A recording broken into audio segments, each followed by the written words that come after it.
Dans le cadre du Salon Forum Franchise, on accueille Raphaël Destremaux, franchisé Iri Jardin à Craponne, et Thibaut Forgeur qui tient une agence de location UCAR en franchise à Villefranche-sur-Saône. Donc vous êtes là pour témoigner un petit peu de votre expérience de franchisé. Est-ce que, dans un premier temps, je vais vous laisser présenter rapidement votre parcours, donc savoir ce que vous avez fait un petit peu avant de vous lancer dans la franchise. Donc on va commencer par vous, Monsieur Destremaux. Voilà, donc moi j'ai créé ma franchise il y a 18 mois.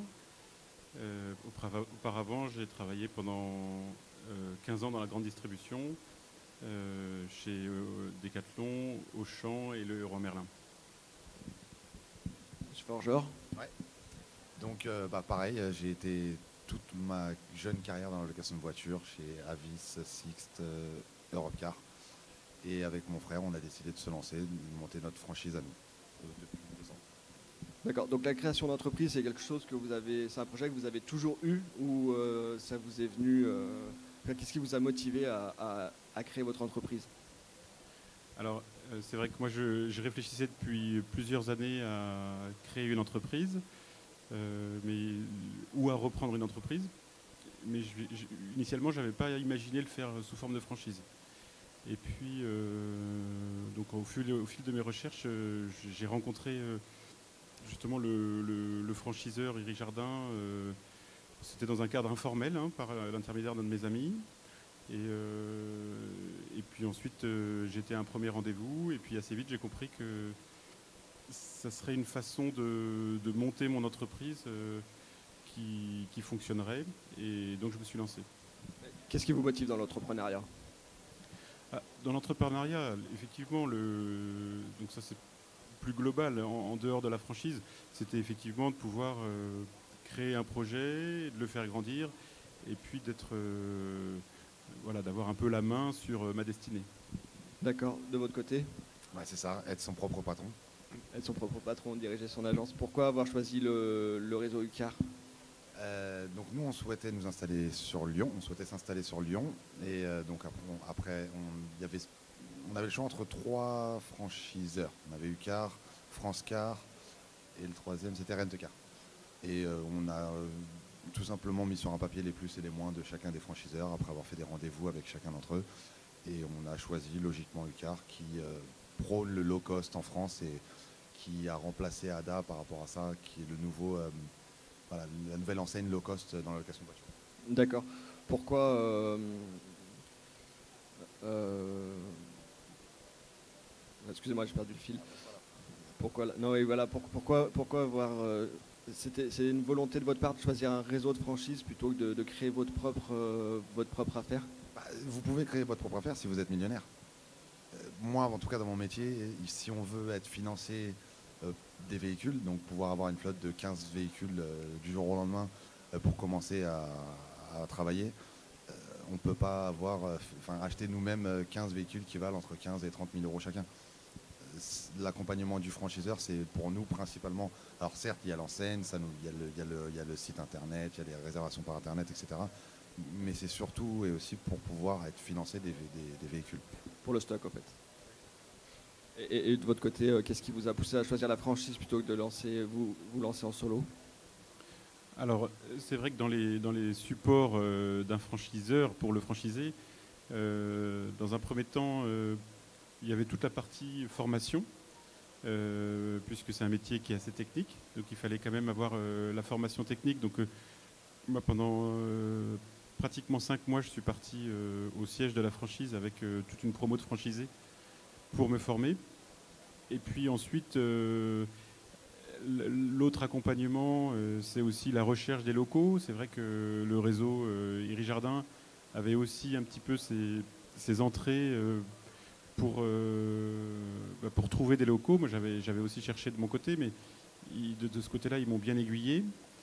Et puis, enfin, il y a aussi toute la partie pour monter le business plan. Alors même si là aussi, je suis accompagné par l'expert comptable, mais ils m'ont permis de bien le monter et de pouvoir me faire financer par les banques. Et du coup, c'est vrai que comme c'est quelque chose qui est assez huilé par le franchiseur, en arrivant notamment à la banque, ça se passe assez bien, quoi. Ça facilite l'accès au financement d'être franchisé? Le franchiseur, il va de toute façon, son but, c'est pas que vous ratiez, c'est que vous réussissiez. Donc, il va déjà pas vous laisser aller voir le banquier avec un business plan qui tient pas la route. Clairement, si le franchiseur il valide votre business plan, c'est que le banquier va le valider. Ils font ça tous les jours. Ucar a ouvert plus de 15 agences cette année. Clairement, pareil dans l'accompagnement des locaux, enfin dans l'accompagnement pour trouver les locaux, ils vont pas nous laisser nous installer dans un coin de rue où il n'y a que des habitations et il n'y a pas de business potentiel. Leur but, c'est qu'on réussisse. Donc, ils vont nous aider dans l'accompagnement, enfin, dans la recherche des locaux, dans le business plan, dans tout ce qui est prospection et marketing de mise en place avant l'ouverture. D'accord, donc c'est une réelle aide à la création d'entreprise. Est-ce que dans votre parcours d'entrepreneur, est-ce que vous pouvez nous dire un peu quelles ont été les plus grosses difficultés? Alors, en tous les cas, sur les difficultés, ce que je pense, c'est qu'il y a justement le choix du local. Pour moi, c'était vraiment une difficulté. Et c'est vrai que dans mes critères, j'aurais pas choisi le local que j'occupe aujourd'hui. Et la franchise, elle m'a orienté vers ce choix. Et aujourd'hui, évidemment, je le regrette pas. Hein, même si il y avait un certain nombre de choses qui me gênaient un petit peu. En particulier, j'avais un droit au bail à payer qui était un peu élevé par rapport à ce que j'avais envisagé. Mais ils m'ont quand même encouragé à faire ce risque. Et évidemment, aujourd'hui, je ne le regrette pas. Ensuite, en autre difficulté, c'est vrai que là aussi, il m'avait encouragé à recruter quelqu'un. Moi, j'avais aussi un petit peu quelques craintes parce qu'il fallait que je recrute dans le cas particulier quelqu'un en CDI. Et puis finalement, là aussi, avec leur aide et leurs conseils, c'est ce que j'ai fait. Et évidemment, là aussi, ça apporte ses fruits très vite, quoi. Voilà. Donc voilà, ça c'est les deux difficultés un peu notables. Et puis ensuite, ça c'est plus dans la vie de l'entreprise, mais je pense que c'est pas le propre d'une franchise, c'est qu'effectivement après, les difficultés, c'est les difficultés de trésorerie qui font que il y a des moments où c'est plus compliqué de payer ses traites. Et c'est vrai que heureusement là aussi, on peut être accompagné par notamment nos partenaires, avec la banque en particulier, quoi. Et la banque va nous suivre beaucoup plus facilement s'ils savent qu'il y a un réseau derrière et un franchiseur qui est prêt, pas à se porter caution 100%, mais voilà, qui est derrière et qui a une stabilité financière et qui peut nous suivre un petit peu s'il y a des difficultés. D'accord. Vous, de votre côté, quel est pour vous le plus gros écueil de la création d'entreprise? La plus grosse difficulté? La recherche de locaux, c'est le principal. C'est clairement, moi, dans mon métier, quand on parle d'ouverture, il y a 80%, c'est le local. Le local, si on trouve un bon endroit avec un bon potentiel particulier professionnel, donc il faut bien être ni en centre-ville, ni trop en extérieur, enfin ni trop en périphérie, il faut être bien placé. Ça, le franchiseur nous aide parce qu'il nous donne tous les points, même si moi j'ai travaillé toute ma jeune vie dans la location de voiture, donc je savais à peu près où me placer. Moi, pour la petite histoire, j'avais choisi un local à un endroit où j'étais sûr que c'était bon. Le patron des franchiseurs est venu nous voir. En 2 heures, il m'a prouvé que c'était une erreur. Et il avait raison, et je le reconnais aujourd'hui. Et on a choisi un tout autre local dans un tout autre endroit, et je le remercie encore. D'accord. Si vous aviez un conseil à donner à un candidat à la franchise, un porteur de projet qui est prêt à se lancer là, mais qui hésite encore un petit peu, quel serait ce conseil? Alors, c'est un peu dans la continuité de ce que j'ai dit juste avant. C'est sûr que, premièrement, c'est de ne pas hésiter à surinvestir le local, quoi. Je pense que c'est vraiment, là, vous l'avez dit aussi, pour moi, ça paraît fondamental. Une fois de plus, l'emplacement reste primordial et c'est dans un environnement. Hein. Dans mon cas, c'est bien d'être à côté d'un magasin de bricolage, et là c'est le cas, ou d'une jardinerie. Enfin, il y a un petit environnement et qui se trouve est présent, et du coup on tape dans le mille, quoi. Et puis ensuite, ce que je peux aussi recommander, c'est pas hésiter à aller voir des franchisés, parce que c'est vrai que dans un réseau de franchise, dans un réseau de franchise, il y a le franchiseur, et puis il y a aussi tous les franchisés existants. Et là aussi, c'est un trésor de conseils qu'on peut trouver. Et souvent, ils sont très... Enfin, moi, j'avais été les voir avant même de signer mon contrat de franchise. Et j'ai eu beaucoup d'aide spontanée, quoi, et de conseils, que ce soit pour l'ensemble des décisions que je devais prendre en amont, quoi. Vous êtes allé voir des franchisés que vous a listé votre franchiseur, ou vous avez fait la démarche de le trouver En réalité, effectivement, moi, le franchiseur m'avait dit vous pouvez aller voir tel et tel, et puis que j'ai été voir, et puis j'ai été aussi en voir d'autres.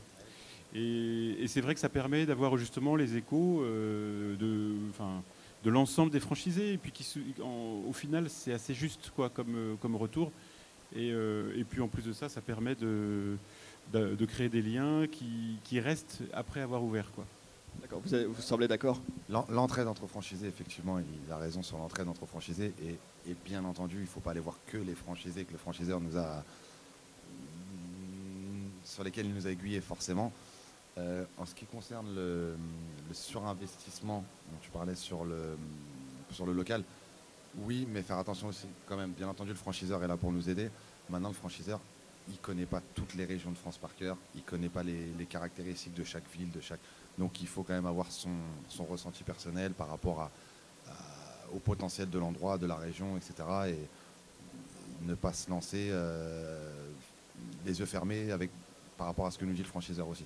Il faut quand même raison garder, faire voilà, par rapport à ce qu'on ressent nous de l'endroit où on se fait. D'accord, donc il y a toujours une petite part de feeling. Exactement. Donc là, tous les deux, ça fait tous les deux 2 ans que vous êtes en activité. Est-ce qu'on peut avoir un premier bilan de votre activité, savoir si ça fonctionne, si vous ne regrettez pas votre choix? Si vous aviez à signer de nouveau avec le même franchiseur, est-ce que vous signeriez? Alors, oui, la dernière question, si je devais re-signer? Oui, je re-signerais. Je suis très content de l'expérience que j'ai pu avoir de cette création d'entreprise, et c'est sûr que je ne connaissais pas du tout le métier de la franchise et puis le fonctionnement d'une franchise avant d'avoir rencontré Iri Jardin.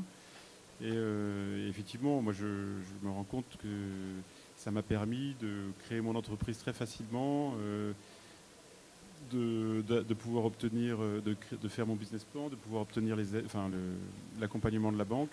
Et aujourd'hui, au moins je suis sur mon prévisionnel, donc c'est quand même bon signe, et même un petit peu en avance par rapport au chiffre d'affaires. Et surtout, j'ai des perspectives qui sont hyper encourageantes. Donc vraiment, évidemment, j'ai pas de regrets, et au contraire, je suis plein d'énergie pour la suite. Donc pas de regrets. Et vous, de votre côté? Pas de regrets. Au niveau des conseils, je dirais attention aux dépenses. Quand on est franchisé indépendant, ça veut dire qu'on est petit. Moi, par exemple, pour la location de voiture, on s'appelle, nous, Ucar, j'aime bien dire qu'on est la petite épicerie du coin comparé aux gros loueurs qui sont ce qu'on dirait les gros hypermarchés. Donc voilà, nous, on va, certes, c'est bien de suivre son chiffre d'affaires, d'être par rapport à ce qu'on a budgété, faire très attention à nos dépenses. Voilà, on reste des petits, il faut faire attention à nos dépenses. Pour répondre à votre question, bien sûr que je le referai. C'est le bonheur de savoir que voilà, qu'on est son propre patron et que c'est notre business à nous. C'est ce qui nous donne des ailes et ce qui nous motive à travailler. On ne compte même pas nos heures, etc. Comme vous pouvez vous en douter. Au niveau, là, vous parlez de la dépense, du budget, tout ça. Au niveau des chiffres qui sont annoncés par le franchiseur, est-ce que vous pensez qu'il faut avoir aussi un pécule en plus pour pouvoir vivre justement pendant quelques temps, pour pouvoir lancer son affaire? À ce que nous a préconisé le franchiseur, on était dans les clous et c'est ce qu'il fallait. Si on a un peu plus, c'est toujours bien. Hein. Comme on dit, un petit peu sous le matelas, ça ne va pas faire de mal. Mais nous, en tout cas, pour mon métier à moi, le franchiseur, il nous a donné des chiffres. Il fallait partir là-dessus et on l'a fait. Maintenant, encore une fois, tout dépend de l'environnement dans lequel on est, de l'endroit dans lequel on est. la théorie c'est beau, mais la pratique, il n'y a rien de mieux. D'accord. Une dernière question pour vous. Est-ce que vous partagez la vision un peu, la vision militante de Jean-Claude Puerto sur la location de voitures? Complètement, ouais, complètement. C'est pour ça que je l'ai dit au départ. Le loueur low cost en France, c'est Ucar, il n'y en a pas d'autres. C'est le loueur low cost et il se bat pour dire que voilà, nous, on a une grille de tarifs, c'est la même toute l'année, c'est les prix bas toute l'année. Je ne vais pas commencer à parler d'autres loueurs, mais voilà, les prix montent, descendent par rapport à l'offre et la demande. Nous, on a les mêmes prix toute l'année. Et voilà, on peut louer des belles voitures à des gens qui veulent dépenser un peu plus, mais on a pour tous les budgets. Et on leur remercie encore pour ce... D'accord, monsieur Destremo, un dernier mot? Non, vraiment, c'est sûr que là, je pense que c'est dans le salon de la franchise comme ça, c'est très encourageant de voir tous ces exposants. Et puis, moi, je pense qu'effectivement, en tous les cas, c'est un beau modèle de partir avec la franchise. C'est vrai que moi aussi, dans ma zone, maintenant, j'ai découvert aussi les autres franchisés qui étaient voisins. Et je m'aperçois qu'il y en a un certain nombre et qui ça fonctionne bien. Et effectivement, je me rends compte que là aussi, la zone, la zone commerciale qu'ils ont choisie était primordiale dans leur choix. Et quand j'entends les expériences de certains autres, même dans mon réseau de franchise, je m'aperçois que voilà, le choix du lieu était important. D'accord, donc l'emplacement reste le critère numéro 1 dans le commerce, ça n'a pas changé. L'enseigne et l'emplacement. D'accord, je vous remercie.